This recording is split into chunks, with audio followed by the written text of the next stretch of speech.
Hello friends, स्वागत है आप लोगों का मेरे YouTube चैनल में। आज पढ़ने वाले हैं 7th क्लास की एक पोम और उसका नाम है द सेड, जो रचित की गई है फ्रैंकलिन के द्वारा। और सबसे पहले जान ले कि सेड का मतलब क्या होता है। सेड का मतलब हो सकता है जैसे काउ शेड होता है, टीन शेड होता है। काउ शेड जिसे उसमें गायों को रखा जा सकता है। टीन शेड में हम अपना कोई सामान वगैरह रख सकते हैं।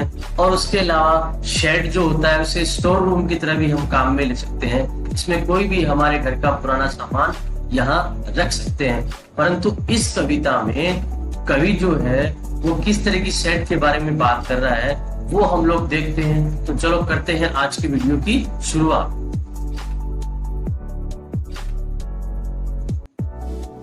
सबसे पहले पोएम को देखते हैं। There is a shed at the bottom of our garden with a spider's web hanging across the door. The hinges are rusty and creak in the wind. When I am in bed, I lie and I listen. I will open that door one day. पहली line में कवि कह रहा है There is a shed at the bottom of our garden. कवि ये कहना चाह रहा है कि मेरा जो बगीचा है उस बगीचे के जो अगला जो हिस्सा है वहां पे एक शेड बना हुआ है with spiders web hanging across the door. और उसका जो दरवाजा है उसके पास मकड़ी का जाला लटका हुआ है।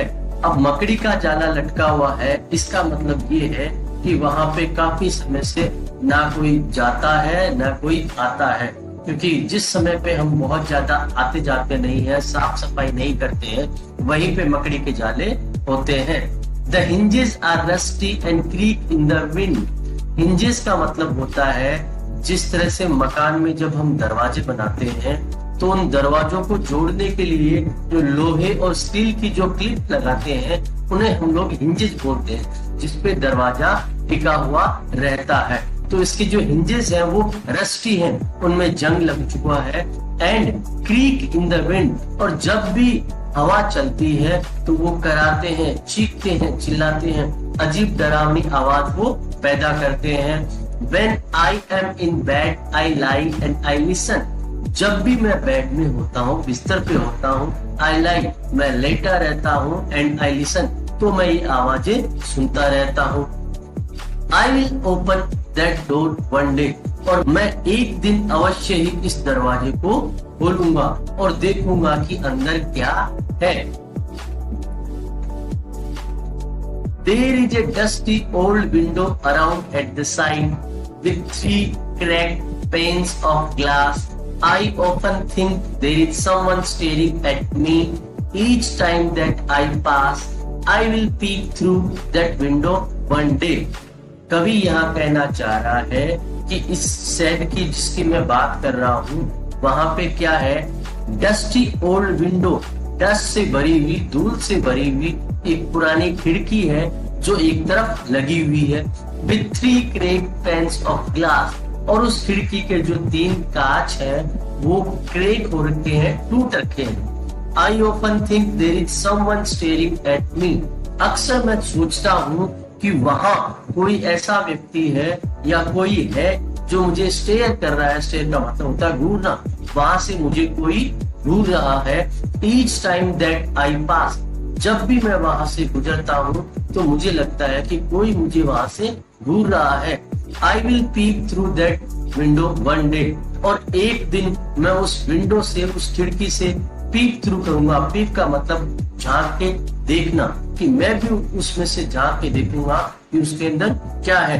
यहाँ कभी कहना चाह रहा है कि मेरा जो शेड बना हुआ है गार्डन में वहां पे क्या है, एक खिड़की है, उसके कांच टूटे हुए हैं और मुझे लगता है उसमें से मुझे कोई देखता है जब भी मैं वहां से गुजरता हूँ।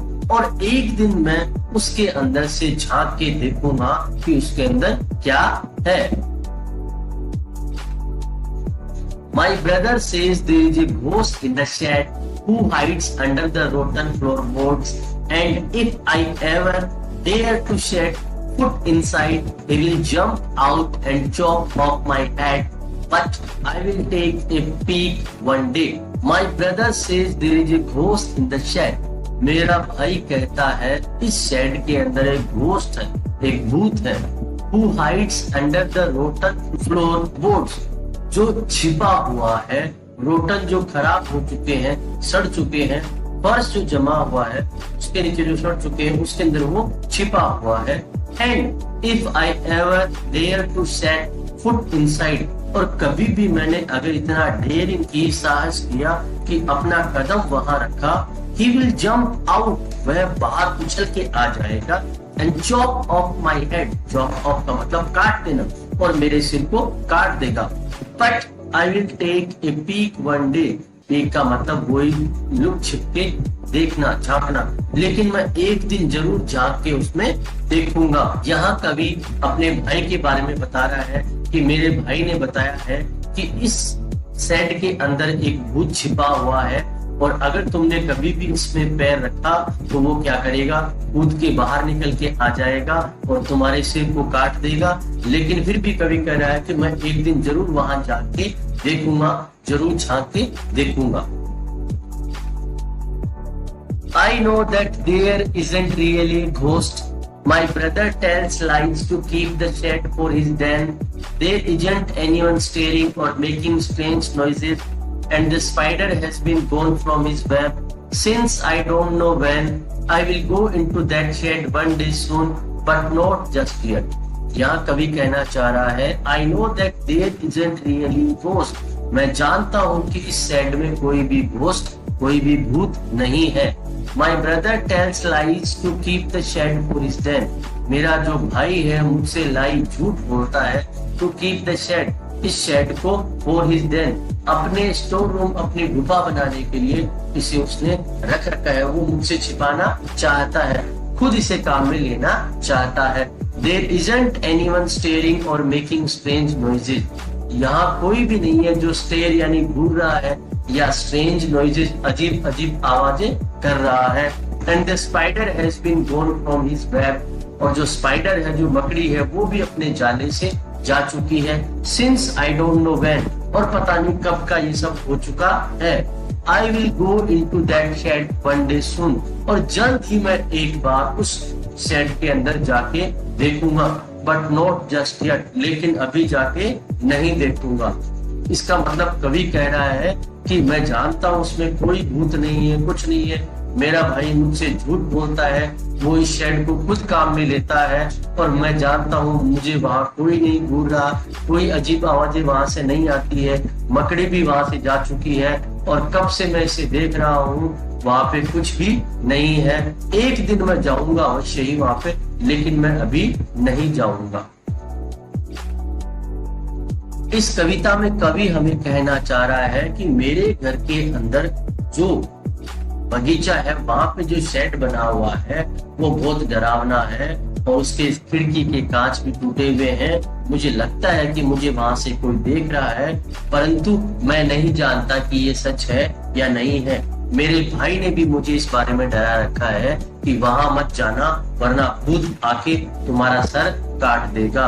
मैं जानता हूं कि मेरा भाई मुझसे झूठ बोल रहा है, और वो इस शेड को अपने काम के लिए ले रहा है। मैं एक दिन वहां जरूर जाके देखूंगा, लेकिन साथ ही साथ कवि को डर भी लग रहा है कि अगर मैं वहां गया तो कुछ हो सकता है। इसलिए कवि अंत में कहता है कि मैं अभी नहीं जाऊंगा, पता नहीं मैं कब जाऊंगा, परंतु मैं जाऊंगा अवश्य। दोस्तों, अगर वीडियो अच्छा लगा तो लाइक और शेयर करें, और चैनल को सब्सक्राइब करना ना भूलें।